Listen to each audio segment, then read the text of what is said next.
Good morning friends. ఒక మధ్యతరగతి తండ్రి, చదువు లేని మధ్యతరగతి తండ్రి. బాల్యం బాల్యంలో చదువుకు ఆటంకాలు కలుగుతాయి. ఎందుకంటే కుటుంబంలో గొడవల వల్ల, వాటి వల్ల, వీటి వల్ల అవన్నీ చూసుంటాడు వీడు. ఉమ్మడి కుటుంబాల సమస్యలని చూసి నా పిల్లలకి ఆ పరిస్థితి రాకూడదని పెళ్ళైన తర్వాత ఆ సమస్యలన్నింటిలోంచి, ఆ ఉమ్మడి కుటుంబాల సమస్యలన్నింటిలోంచి బయటపడి ఆ మనుషులందరికీ దూరంగా ఉంటూ ఈ పిల్లల్ని కష్టపడి చదివించుకుంటాడు, రెక్కల ముక్కలు చేసుకొని. ఈ కష్టపడి చదివించే టైంలో వీడి జీవితం అంతా కూడా అన్ని కోరికలను చంపుకుంటాడు. లెక్కలు రాసుకుంటా బతుకుతా, ఏది తగ్గించాలి, నేను ఏ తిండి తినే తగ్గించాలి, ఏది బండి కొంటే ఏమైందని సైకిల్ దొక్కుతా, సైకిల్ కూడా లేక కాలినడక నడుస్తూ ఇట్లా స్టెప్ బై స్టెప్ లెక్కలు రాసుకుంటూ కొంచెం ఏదైనా సంతోషకరమైన విషయం ఏదైనా ఒక్కటప్పుడైనా జరిగినప్పుడు ఆ తాత్కాలికమైన సంతోషం ఒక్కరోజు పడితే ఆ తర్వాత దుఃఖం దానికి పెనాల్టీగా 10-15 రోజులు ఉంటుంది అనమాట. ఇలా నా పిల్లలు నాలాగా కాకూడదంటూ పిల్లలకి కష్టాలు చెప్పుతూనే పెంచుతాడు. కానీ ప్రయోజనం ఏముంది? ఎన్నిటిని త్యాగం చేస్తాడో ఆ తండ్రి. బంధువులందరి దగ్గరికి పోడు, అందరూ విలాసంగా జీవిస్తుంటే తోటి స్నేహితులందరూ అవమానిస్తున్నా కానీ ఆ అవమానాన్ని మనసులో చంపుకుంటూ పిల్లల కోసమని ఒక్కడే ఒంటరిగా కూర్చుంటాడు ఊరిపేట. ఎవరిలో కలవడు, ఎక్కడికి పోడు. టోటల్గా అందరూ మేమని ముద్రేస్తాడు, వీడు పొగురు పోతాడు, అహంకారం, ఎవరిలో కలవడు, వీడికి ఏంటంత పొగురని ఈ ముద్రలు ఇవన్నీ భరించి భరించి భరించి అమ్మయ్య ఒక వయసుకు వచ్చాము, 10వ పరకో డబ్బులు మిగిలిచాము, ఇల్లు కట్టుకుందామంటే ఆ ఇల్లు స్థలం కొనుక్కుంటే ఇల్లు కట్టుకోవడానికి డబ్బులు ఉండవు. ఆ స్థలాలు మళ్ళీ అమ్ముకొని మళ్ళీ ఏదో ఒక అవసరం వస్తుంది, అనారోగ్య సమస్యలు, కుటుంబంలో ఏదో సమస్యలు వస్తాయి. వాటిని అధిగమించి ఇంకా ఉందిలే మంచి భవిష్యత్తు, పిల్లలు చదువులు అయిపోతే వాళ్ళకి ఏదైనా ఉద్యోగం వస్తే మనం కొంచెం రిలాక్స్ అవ్వచ్చు. ఇలా ఆలస్యం చేస్తూ ఎప్పటికప్పుడే ఇంకా ముందుండే రోజులని ఆలస్యం చేస్తా ఒక స్థాయికి వచ్చేసరికి ఇంట్లో కొడుకో కూతురు పెళ్ళికి ఎదిగి వస్తారు. కూతురు మ్యారేజ్ చేస్తే ఒక బాధ్యత తీరిపోయింది అనుకుంటాడు ఆ తండ్రి. ఆ మ్యారేజ్ చేసిపోయిన కూతురు మ్యారేజ్ ఎప్పుడైతే చేస్తాడో ఇతను ఏ అంచనాలతో అయితే చేస్తాడో ఊహల్లోనే జీవిస్తుంటాడు ఎక్కువ. ఇంకా అమ్మాయి పెళ్ళి అయిపోయింది, ఇంకా మనకు బాధ్యతలు తీరిపోయింది, ఇంకా అబ్బాయి ఉంటే అబ్బాయి ఉద్యోగం చేసిన తర్వాత ఏదో ఒక అమ్మాయిని చూసి పెళ్లి చేస్తే వాడి జీవితం కూడా సెట్ అయిపోయింది. ఇలా ఆలోచన చేస్తున్నాడు తండ్రి. కానీ ఈ మధ్యలో ఇంట్లో ఉన్న భార్యకి అనుకోకుండా అనారోగ్యాలు వస్తుంటాయి, ఇతనికి అనారోగ్యాలు వస్తుంటాయి, కుటుంబంలో అనుకోని అనారోగ్యాలు, ఆర్థిక సమస్యలు. ఈ ఆర్థిక పరిస్థితిని ఇంకా దెబ్బ కొడతా ఉంటాయి. ఎందుకంటే ఈ 10 రూపాయలు సంపాదించుకొని పొదుపు చేసుకొని ఏదైనా ఒక ప్లాన్ చేసుకున్న లోపల ఈ అనారోగ్య సమస్యలు వచ్చి ఈ డబ్బులు మొత్తం తీసుకొని పోతాయి. సరే, వాటిని ఒక సంవత్సరం అన్నా ఈ అనారోగ్య సమస్యలు అధిగమించాలి, ఈ సంవత్సరం అనారోగ్య సమస్యలు అధిగమించాము అనుకునే లోపల ఏదో ఒక ఇంట్లో ఇలాంటి శుభకార్యాలు జరిగి అప్పు తీసుకొచ్చి డబ్బు పెట్టిన పెట్టుబడి అంతా పెట్టేస్తారు. పెట్టేసి అంతా బాగుంటుంది అంటే అక్కడ సమస్యలు మొదలవుతాయి.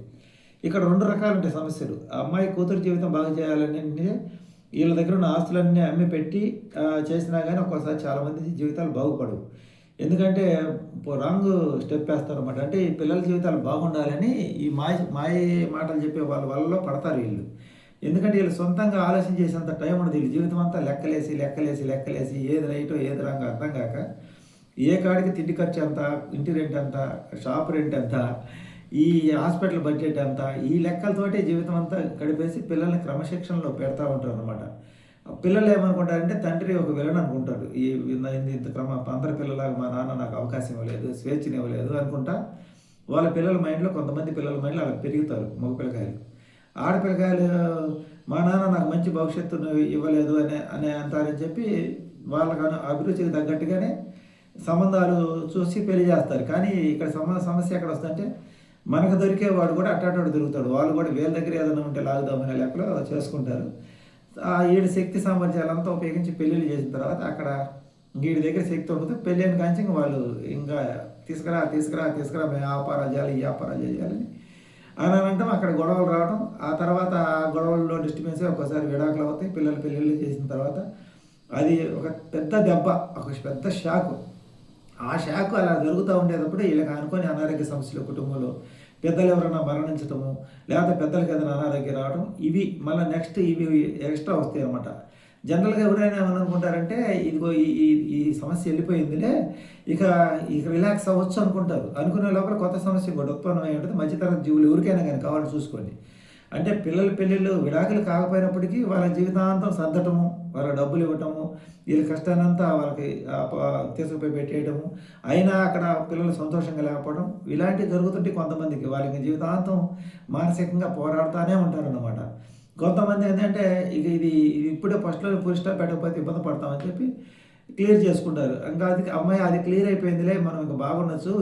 ఇక మళ్ళా కొత్తగా పునర్నిర్మాణం ఏదైనా చేయొచ్చు. ఎక్కడైనా స్థలం కొనుక్కొని లేకపోతే ఎక్కడైనా ఏదైనా మన జీవితం కొన్ని రోజులు పిల్లలు ఒకటి ఒకటి దెబ్బతిన్నాం, రెండో దాంట్లో దెబ్బతినకుండా జాగ్రత్తగా ఉండాలని మళ్ళగా కొత్తగా శక్తిని పుంజుకొని ప్రయత్నం చేసే లోపలే మనకెవరైతే ఇంట్లో అండాదండగా ఉంటారో పెద్దలు వాళ్ళు కాలం చేయడం జరిగింది. సరే అది అయిపోయిన తర్వాత మళ్ళీ ఆ దెబ్బ నుంచి కోలుకొని ఇక మన వృత్తిపరంగా బాగా మనం ఎదిగి మనం ఒక సాధిద్దాం అనుకునే లోపల ఆ వృత్తిపరంగా అనుకోని ఆటంకాలు అంటే ఊహించిన ట్విస్టులు వేరే వాళ్ళు ఎవరైనా పోటీ రావటమో లేకపోతే ఆ వ్యాపారానికి ఎవరైనా పోటీ పెట్టడమో అలా దెబ్బ తగిలింది. అంటే మధ్యతరగతి అంటే ఇది నా కథ కాదు, అందరి కథ, చాలామంది మధ్యతరగతుల కథ నేను చెప్పేది. ఇలా అడుగడుగున ప్రతి సంవత్సరం 1, 2 ట్విస్టులు వస్తుంటాయి. సరే ఇది అయిపోయింది. ఇక దాని నుంచి మళ్ళీ బయటపడి మనం కొత్త మార్గం చూసుకొని దాంట్లో మనం కొద్ది కొద్దిగా ఎలా ఎతుకుదామని కొంచెం దాంట్లో మన ప్రయాణం జరిగే టైంలో ఇంట్లో భార్యకి అనారోగ్య సమస్యలు, సర్జరీలు జరుగుతుంటాయి. సరే ఇది పూర్తి చేసుకున్నామని మళ్ళా శక్తిని మళ్ళా కూడగట్టుకొని ఎట్టపట్ట మళ్ళా లైన్లో పడదామంటే సడన్గా ఇల్లు మారడం ఇలాంటివి జరుగుతుంటాయి. ఆ కొత్త వాతావరణానికి వెళ్ళటం ఇలా చేంజింగ్లు అనుకోని ట్విస్టులు ఎప్పుడు ఏదో టెన్షన్స్. వీటి మధ్యలోనే భగవంతుడా నువ్వు నన్ను కాపాడయ్యా ఈ కర్మల నుంచి బయటపడేది మళ్ళీ దేవుళ్ళ దగ్గరికి పోయి వస్తుంటాం. అంటే ఏదో ఆశ భగవంతుడు మన కర్మను తీరుస్తాడేమో ఈసారి పోయి వచ్చినప్పుడు అని అనుకుంటాం. మరి భగవంతుడు మన కర్మను తీర్చాలంటే మన గత జన్మలు ఎన్ని చేసుకుని ఉన్నామో కదా, అవన్నీ ఈ విధంగా తీరుస్తున్నాడేమో అనుకోండి ఈ కర్మల ద్వారా. అలా పోయొచ్చిన తర్వాత ఈసారి మనకి అబ్బా ఇక్కడికి పోయొచ్చాం ఇక నుంచి అంతా బాగుంటుంది అనుకుంటాం.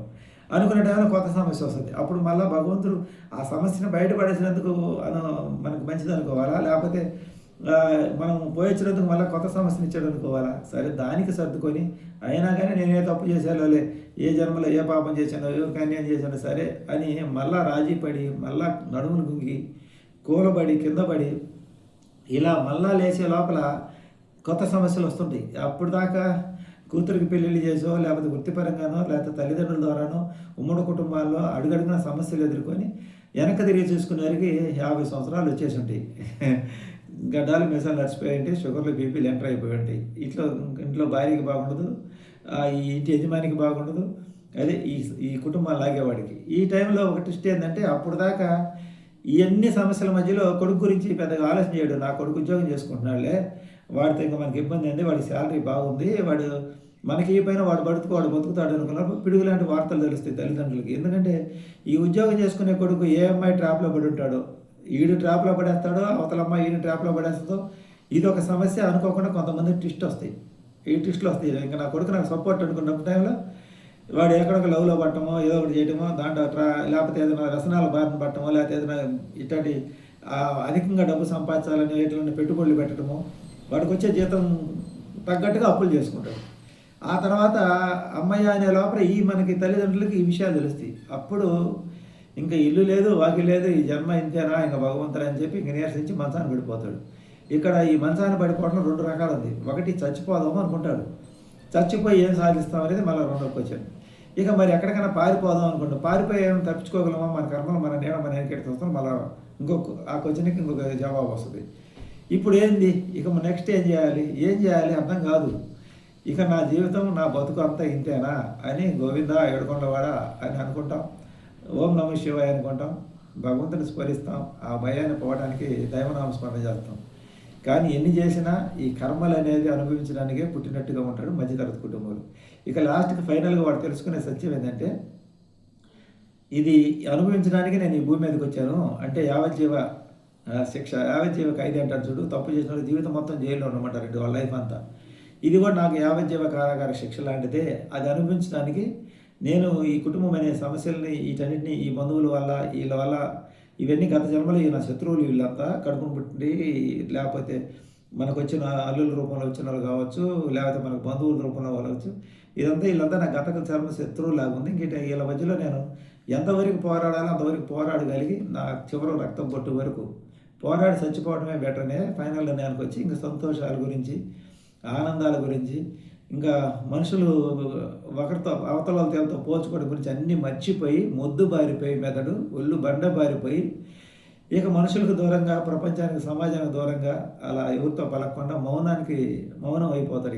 ఇంకా అక్కడి నుంచి ఏ సమస్య ఏ దెబ్బ వచ్చినా ఇక నవ్వుకుంటూ ఉంటాడు అతనే, నేను ఏ రోజైనా పోయేవాడినిలే, ఇంకా ఒక దెబ్బకు భయపడ్డా, 2 దెబ్బలకు భయపడ్డా, 3 దెబ్బలకు భయపడ్డా, పొద్దాక రాళ్ళ దెబ్బలు తగులుతూ ఉంటే ఏమైంది, ఒళ్ళు మొద్దు మారిపోయింది. ఇక కానీ ఇంకా పరువు పోయింది, మర్యాద పోయింది, ఇంకా సిగ్గు పోయింది, ఇంక అన్నీ పోయినాయి. ఇంకా ఉన్నది ఒకటే, ప్రాణం ఒకటే. అది ఎంతకాలం ఉంటుందో ఈ దేహంలోకి వచ్చిన తర్వాత, ఇంకా అదొకటి పోతే సమస్యలన్నీ పోతాయి.